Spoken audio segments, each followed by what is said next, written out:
12 muqamning ismi va bu ismlarning ma'nosi. Rak muqami ma'nosi shifolik izlash. Chabiyat muqami go'zallikni seg'inish.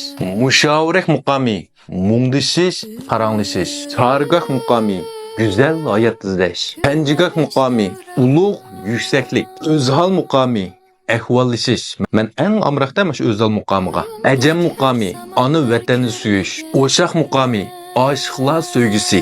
Bayat muqami eslash. Nava muqami jasorat va kuch-qudrat. Sigah muqami urun g'aflatdan uyg'onish.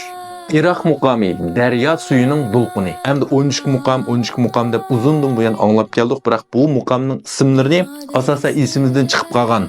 Qo'nusiga buning ma'nosini bildiganlar texim oz bo'lganligi uchun bugungi bu zopini tayyorlab amanglarga sundim. Hamda biz 18-20 yosh vaqtimizda melodiya ritmlari bir xil tez zamonaviy naqshlarga amroq qilganmiz. Barbara 30dan yoshlar eshib 40-50 yoshlarga kelgandan keyin bir ma'lum bir turmush kartinalarni tushungandan keyin qarsak, mana shunday muqamlarga, xalq naqshlariga, shularning melodiyasining qanchalik go'zalligini, tekstining mazmunining qanchalik chunqurligini barbara his qilib qoldik ekanmiz. Shuning uchun bugungi bu mazmunni tayyorladim.